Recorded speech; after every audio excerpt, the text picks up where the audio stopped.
लोकसभा चुनाव का काउंटडाउन शुरू हो गया है। ऐसे में सारी ही पार्टियों ने कमर कस ली है। इस वक्त हमारे साथ मौजूद हैं जयपुर की बीजेपी कैंडिडेट मंजू शर्मा जी है, उनसे हम बात करेंगे। साथ में आप देखिए उनके कई सारे लोग भी मौजूद हैं, उनके समर्थक मौजूद हैं।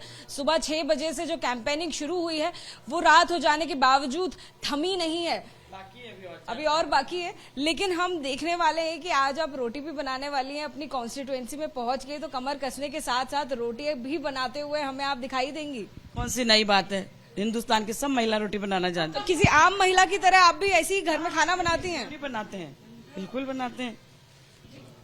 क्या कुछ कहेंगे मैम? पहले अगर हम देखते थे राजस्थान में, मैं पहले भी कई साल पहले आई थी, तब देखा था कि चूल्हे पर रोटी बनती थी, लेकिन आज क्या उज्ज्वला योजना का ये असर है, गैस पर रोटी बन रही है? अभी सुविधा सब लोग लेते हैं और लोगों ने जंगल काट काट के लकड़ियां कर दी हैं खत्म, तो चूल्हा कहां से जलेगा? वो भी जरूरी है ना मैडम। भाजपा लगातार ये आरोप लगाती है कि कांग्रेस जो है वो परिवारवाद को बहुत बढ़ावा देती है। लगता है आपको कि परिवारवाद की उनकी राजनीति गलत है? बिल्कुल गलत है भाई। आप में कैलिबर नहीं है, आप काम करते हैं, आप में कैलिबर है तो बनाइए। कांग्रेस के बहुत सारे लीडर इस आस में चले भी गए कि कोई दिन हम भी अध्यक्ष बनेंगे कांग्रेस के, लेकिन आज तक किसी का नंबर आया गांधी परिवार के अलावा, तो ये तो गलत है ना। मंजू जी, लेकिन जब बात करते हैं परिवारवाद की, आपके पिताजी भंवरलाल शर्मा जी 6 बार के विधायक और 3 बार वो कार्य के प्रदेश अध्यक्ष रहे, तो कहीं ना कहीं परिवार से आप भी निकल कर आते हैं, तो क्या एक आम नॉमिनेशन हम आपका मान सकते हैं, या परिवार की ही एक जो उपज है वो भी कहेंगे हम आपको भी? आप बिल्कुल आम नॉमिनेशन ही मानिए। मैं पार्टी में उठ के इसलिए नहीं आई, आज मुझे जो टिकट मिला है सिर्फ इसलिए नहीं मिला है कि मैं भंवरलाल जी शर्मा की बेटी हूँ।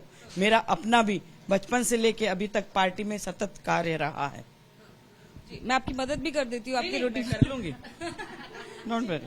लगता है कि अकेले आप इसी तरह से कॉन्स्टिट्यूएंसी भी संभाल लेंगी? क्यों नहीं, क्या कोई भी महिला, अगर आप ये प्रश्न करते हो तो महिलाओं की शक्ति पे प्रश्न चिन्ह है।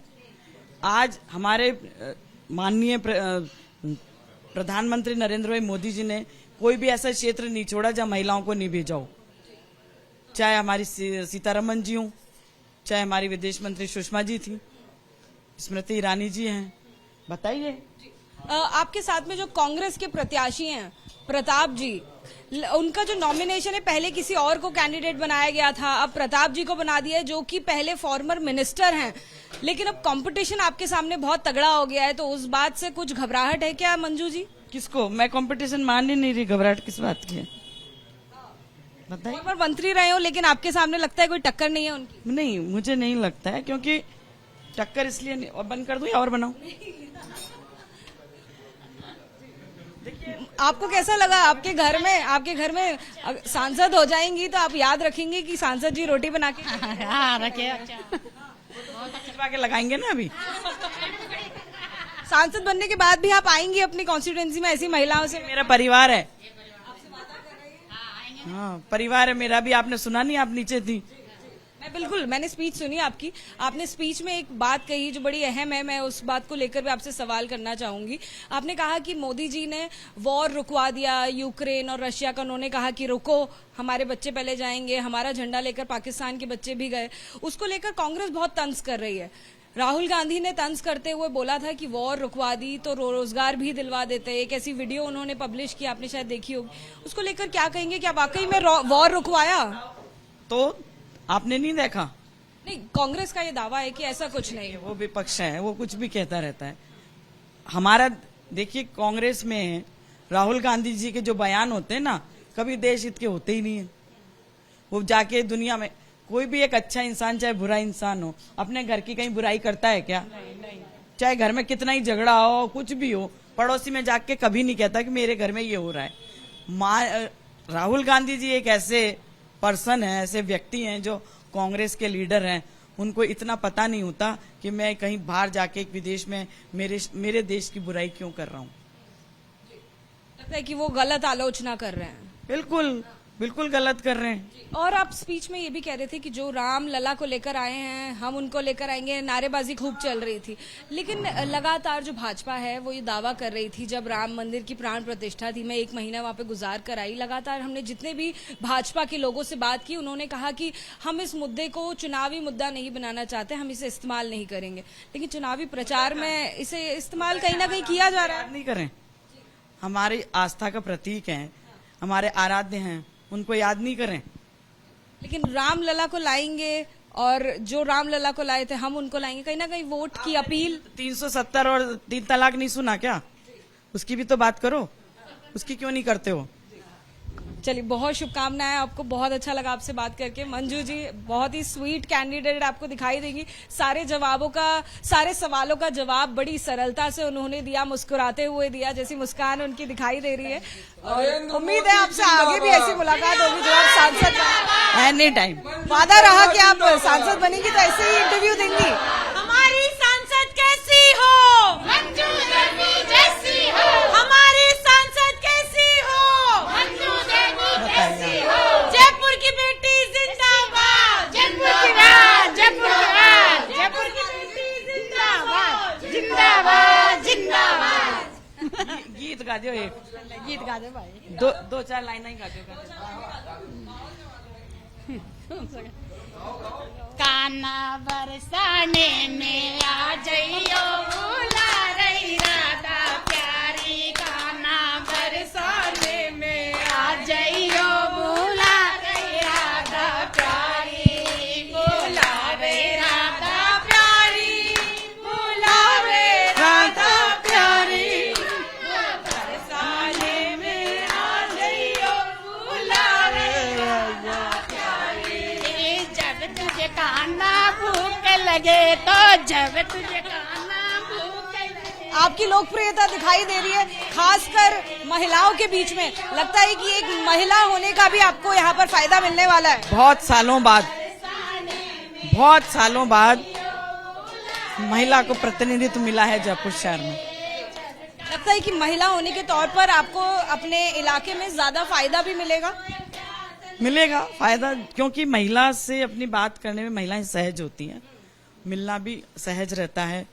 हमारे परिवेश में ग्रामीण परिवेश भी है, तो एक जनरल जल्दी से जाकर के फिर आजकल करते हैं, लेकिन फिर भी अभी जैसे ये है मेरी भाभी, अभी इनसे जाके अगर कहें कि मेरे से बात करना ज्यादा आसान है कि किसी पुरुष प्रतिनिधि से बात करना, तो मेरे पास पहले आना चाहिए, क्योंकि मैं इनका दर्द समझू। लेडीज तो लेडीज के पास ही जाती है। बिल्कुल। बहुत शुक्रिया हमसे बात करने के लिए, मैं आपका और वक्त नहीं लूंगी। देखिए, मंजू जी आपको दिखाई देंगी, रोटियां भी बेल के दिखाई, और कितनी ज्यादा भरपूर तैयारी कर ली है सभी पार्टियों ने, वो हम लगातार आपको अपनी इस रिपोर्ट में दिखाएंगे और बढ़ेंगे आगे भी, और तमाम पार्टियों के कैंडिडेट्स की बात आप तक पहुंचाएंगे। कैमरामैन भूपेंद्र रावत के साथ जातिका सिंह, एबीपी न्यूज, जयपुर।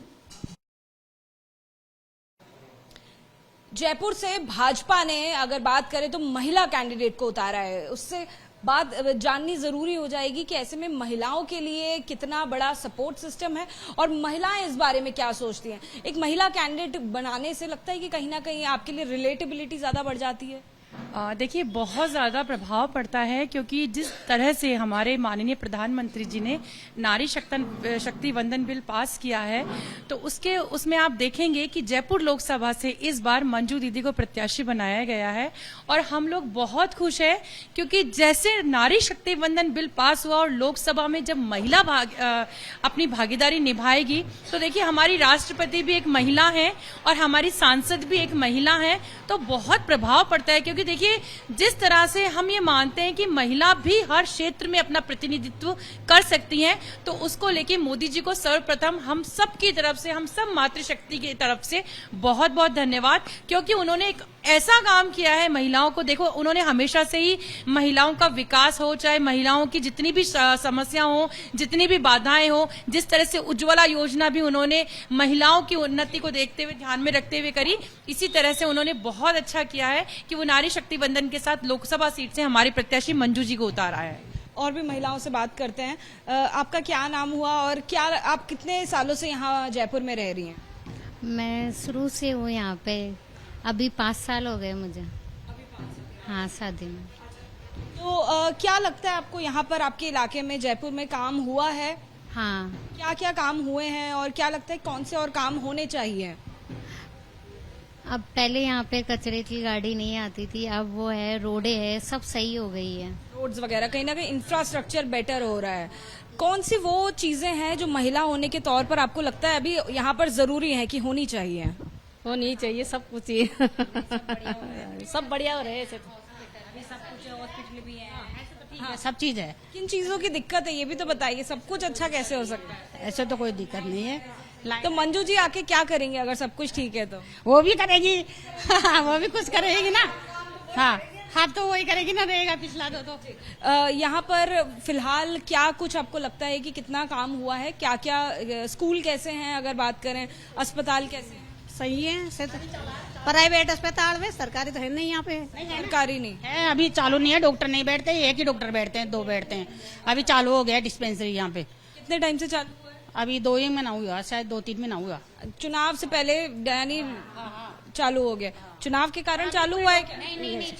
हम देखो, अपन हम है ना, अपन महिलाओं से कम नहीं है। जब महिलाओं का संगठन हो जाता है ना, तो कोई भी पीछे नहीं रहता है, सब महिलाओं के पीछे होता है। बेटी पढ़ाओ, बेटी पेड़ लगाओ, हरियाली बचाओ, बेटी पढ़ाओ। अच्छा ये बताइए, उज्ज्वला योजना के तहत यहाँ पर क्या सिलेंडर महिलाओं को बांटे गए? बांटे गए, अभी तो सूचना मिली आ ही रही है। किसी का फार्म भरा है, किसी का नहीं भरा है, अभी तक व्यवस्था हो रही है। किसी को मिला है यहाँ? अभी तक तो यहाँ नहीं मिला। पैसे कम हुए पर सिलेंडर पे। और राशन वगैरह भी यहाँ पे किसी को मिलता है क्या? वो है बीपीएल की लिस्ट वगैरह? हाँ, वो मिला है, दाल वगैरह, चावल। हाँ, ये क्या क्या मिलता है राशन? तेल, नमक, चीनी, दाल, चावल कौन मिला? आप यूथ हैं, एज अ यूथ आपको क्या लगता है एजुकेशन के क्षेत्र में आपके इलाके में इस जगह पर काम हो रहा है? जी हाँ, हो रहा है। आपका नाम दो। प्रियंका नाम है मेरा। प्रियंका, आप क्या करते हैं, पढ़ाई करते हैं? जी हाँ, मैं पढ़ाई करती हूँ, मैं बीए हूँ, फर्स्ट ईयर। यहाँ पर ठीक है पढ़ाई, बच्चों को है ना टाइम से पढ़ाई दी जा रही है, अच्छी एजुकेशन मिल रही है बच्चों को, जिसकी वजह से वो आगे बढ़ रहे हैं और भी बहुत सारी फैसिलिटीज हुई है यहाँ पे। और एजुकेशन के बाद जब रोजगार की बात होती है तो क्या नौकरी वगैरह यहाँ पर मिल पाती है या बाहर जाना पड़ता है, जैसे कई राज्यों में कि बाहर जाके दिल्ली जाके या बड़ी शहर जाके नौकरी करते हैं? वो उनके ऊपर डिपेंड है, पर यहाँ पे मिल रही है, बेरोजगारी तो मिल रहा है सबको। हाँ, रोजगार तो मिल रहा है, और वो है कि भाई वो बाहर करना चाह रहे हैं तो वो बाहर जा रहे हैं, सबकी अपनी मेंटेलिटी होती है। अब आपकी अगर सांसद मंजू जी बनती हैं और दूसरा आपके पास ऑप्शन है कि कांग्रेस से प्रताप जी हैं, कौन आपको समझ आता है कि ज्यादा बेहतर रहेंगे आपके लिए? हम तो मंजू जी को ही बनाएंगे, ठीक है, हमें तो मंजू जी को ही बनाएंगे। महिला है इसलिए या कोई और भी कारण है? नहीं, मंजू जी। तो देखिए, कई सारी महिलाओं की हमने राय ली और ज्यादातर महिलाओं का यही कहना है कि इलाके में विकास हो रहा है, धीमी गति से ही सही, लेकिन बदलाव आए दिन देखने को मिल रहे हैं। आसपास अस्पताल मौजूद है, डिस्पेंसरीज मौजूद हैं, स्कूल्स मौजूद हैं, जहां पर एजुकेशन सिस्टम भी उनके अनुसार से बेहतर है, जिसे और वक्त के साथ बेहतर किया जाएगा। कैमरामैन भूपेंद्र रावत के साथ अजातिका सिंह, एबीपी न्यूज, जयपुर।